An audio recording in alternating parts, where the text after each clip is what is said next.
Good day everyone, my name is Coach Sot. I'm a strength and conditioning coach and I'm a personal trainer, and today we're going to talk about nutrition. Well, I specialize in helping people become better versions of themselves, and when it comes to nutrition, one of the biggest problems is that everyone already knows what good from bad is, but they can't seem to find a way to connect the dots to get them to eat a little bit better. So hopefully through the tips that I will be sharing for today, you get to figure out something that works for you or something that could help eating better easier for you. Here are some nutrition stuff that you should think about and you should try to practice on a regular basis.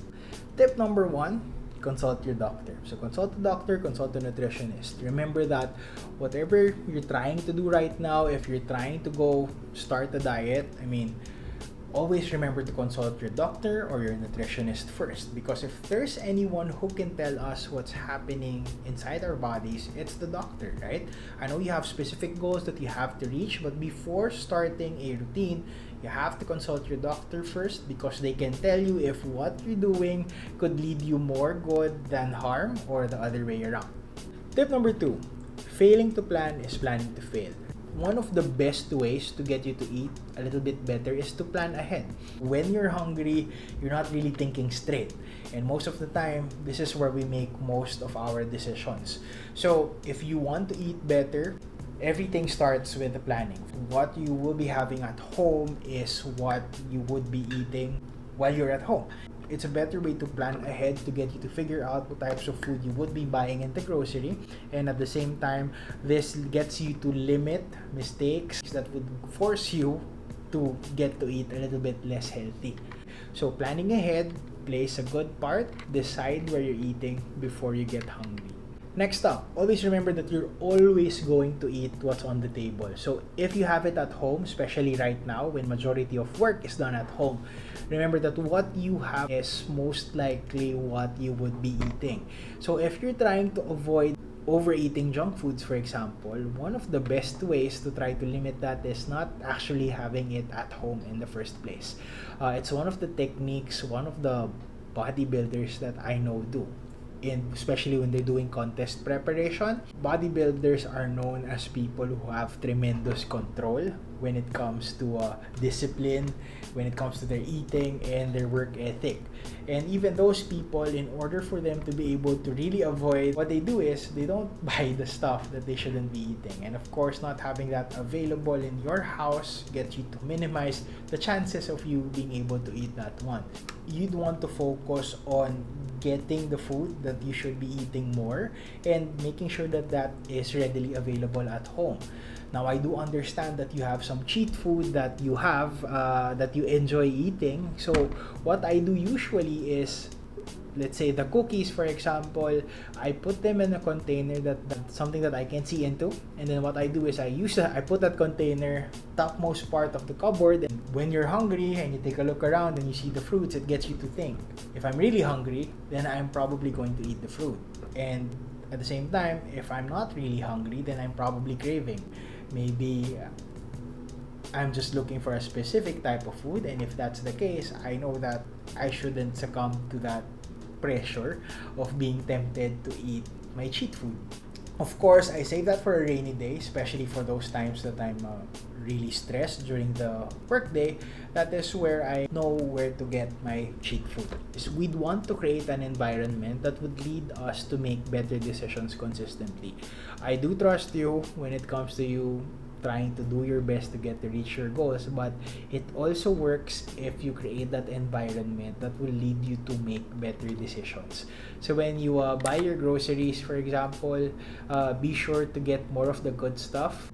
A good way to do that is by actually writing your grocery list, and everything that's planned, there's less chance for you to make a mistake if you're planning well.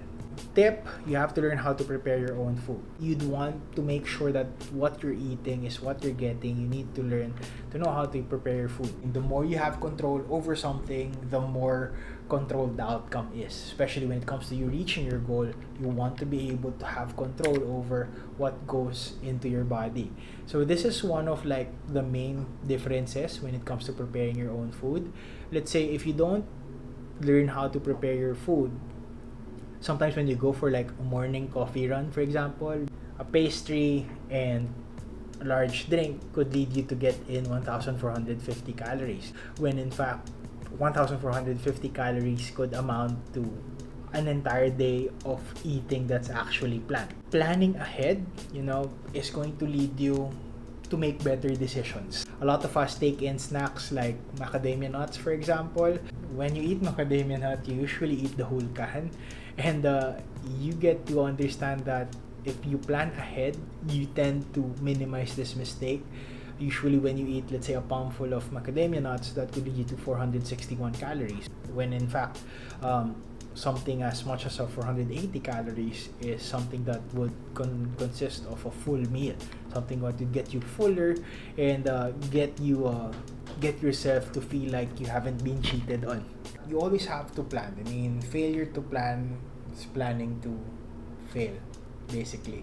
In order to make sure that you're controlling the outcome of a specific thing, you have to fix the process, plan ahead, and minimize the chances for you to make the mistake. So next step, I want you to eat the rainbow. When it comes to fruits and vegetables, everything has a different color and it is for a different reason. So try to mix it up every once in a while. Go for like 2 to 3 different colors for each meal. That's a good recommendation. Here's one thing that's really important. Remember that cheating doesn't really happen unintentionally, but it's a decision that we make. I know the question would be, alright, how about the food that I'd love to eat? So instead of avoiding them, try to add them and incorporate it into your diet. Take that into consideration.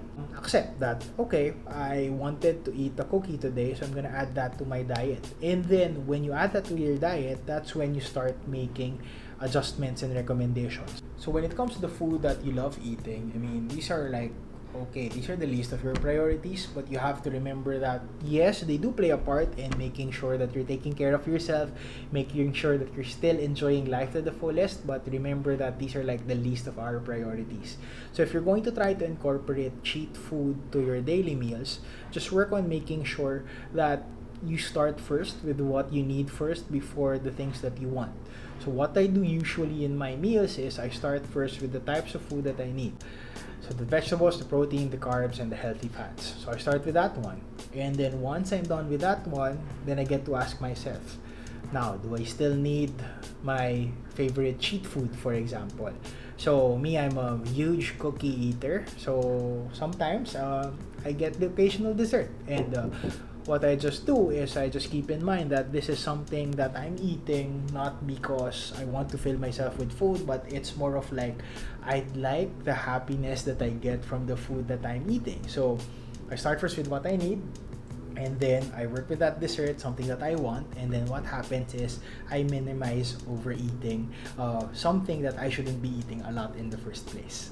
So when it comes to eating, always remember that it's all about adjustments. I understand that one of the main reasons why a lot of people fail is because they think that nutrition is something that should be absolute. Just remember that instead of focusing on removing what you think is bad, just try to focus on making each meal better. And then what that does is as you add more good stuff, all the bad stuff gets minimized. And at the end of the day, you still get to enjoy the food that you're eating, and at the same time, each meal gets you better and closer to your fitness goals.